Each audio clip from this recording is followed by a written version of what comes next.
നമ്മൾ സ്കാൻ ചെയ്യാൻ തുടങ്ങുകയാണെന്ന് വെച്ചെങ്കിൽ എത്ര പേജസുകളുണ്ട് നോക്കുക, സ്റ്റാപ്ലർ ചെയ്തതാണ് നോക്കുക, എത്ര വലുപ്പമുണ്ട് എന്നുള്ളത് നോക്കുക. ഇത്രയാണ് ഫസ്റ്റ് നോക്കേണ്ടത്.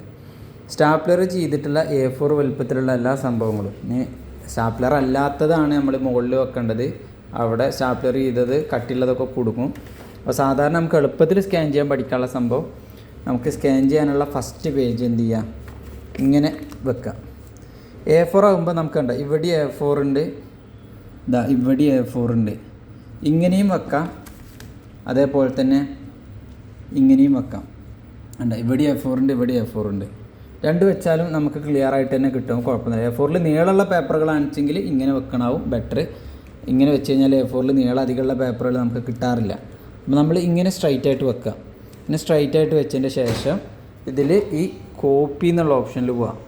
കോപ്പി അല്ല, സ്കാൻ എന്നുള്ള ഓപ്ഷനിൽ പോവാം. സ്കാൻ എന്നുള്ള ഓപ്ഷനിൽ പോയി നമ്മളെ ലാപ്ടോപ്പിലാണ് നമ്മളിത് ചെയ്യുന്നത്. വേറെ കമ്പ്യൂട്ടർ ഉണ്ടെങ്കിൽ അവിടെ വേറെ കമ്പ്യൂട്ടർ കാണിക്കും. ഇപ്പോൾ ഒറ്റ ലാപ്ടോപ്പ് മാത്രമേ ഉള്ളൂ. അതിൽ നമ്മൾ DPI സാധാരണ നമ്മൾ PDF ഒക്കെ 300 തന്നെയാണ് എടുക്കാറുള്ളത്. സ്കാനിൻ്റെ സൈസാണ് ചോദിക്കുന്നത്. സൈസ് നമുക്കറിയാതെ A4 ആണ്. A4 ഉണ്ടാകാൻ മെട്രിക്സിലാണ്.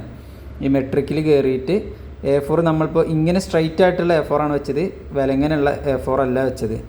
ഇങ്ങനെ കുത്തനെയാണ്, നമ്മൾ നേരത്തെ ഇങ്ങനെയാണ് A4 വെച്ചത്. അപ്പോൾ നമ്മൾ അത് സെലക്ട് ചെയ്തു. ഇനി ഒരു പേജിൽ അധികം ഉണ്ടിച്ചെങ്കിൽ സെപ്പറേറ്റ് സ്കാൻ ഓൺ ആക്കുക. ഇങ്ങനെ 1-2 പേജുകൾ അധികം ഉണ്ടിച്ചെങ്കിൽ സെപ്പറേറ്റ് വേറെ പേജുകൾ ഒറ്റ PDF കിട്ടാനുള്ള ഓപ്ഷനാണ് സെപ്പറേറ്റ് സ്കാൻ. ഇതില്ലാന്നുണ്ടെങ്കിൽ നമ്മൾ ഓരോ തവണ സ്കാൻ ചെയ്യുമ്പോഴും ഓരോ പേജുകളും വേറെ PDF ആയിട്ട് പോകും.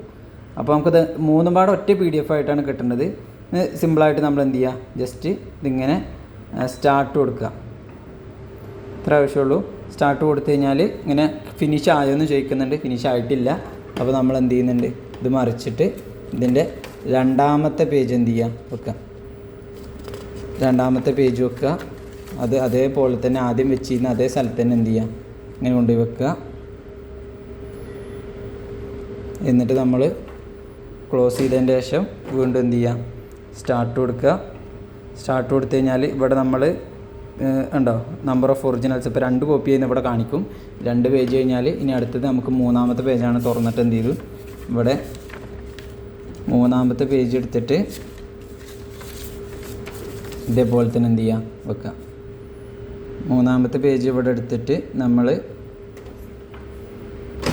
വീണ്ടും സ്റ്റാർട്ടാണ് കൊടുക്കേണ്ടത്. സ്റ്റാർട്ട് കൊടുക്കുക. സ്റ്റാർട്ട് കൊടുത്തു കഴിഞ്ഞാൽ ഫിനിഷ് ആയെന്ന് ചോദിക്കും.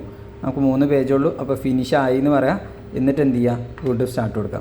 ഇങ്ങനെ സ്റ്റാർട്ട് കൊടുത്തു കഴിഞ്ഞാൽ ഈ സംഭവം വരിക നമ്മളെ കമ്പ്യൂട്ടറിൽ ഈ ഫോൾഡർ, ഈ CAM സ്കാൻ എന്ന് പറയുന്ന ഈ ഫോൾഡറിൽ അപ്പോൾ ഇങ്ങനെ വന്ന് കിടക്കുന്നുണ്ട്. പക്ഷേ അത് നമുക്ക് എവിടെ നിന്ന് കണ്ടെത്താൻ പെട്ടെന്ന് കഴിയണില്ല എന്നുണ്ടെങ്കിൽ നമ്മൾ എന്ത് ചെയ്യുക, ഇങ്ങനെ സോർട്ടിൽ പോവാം.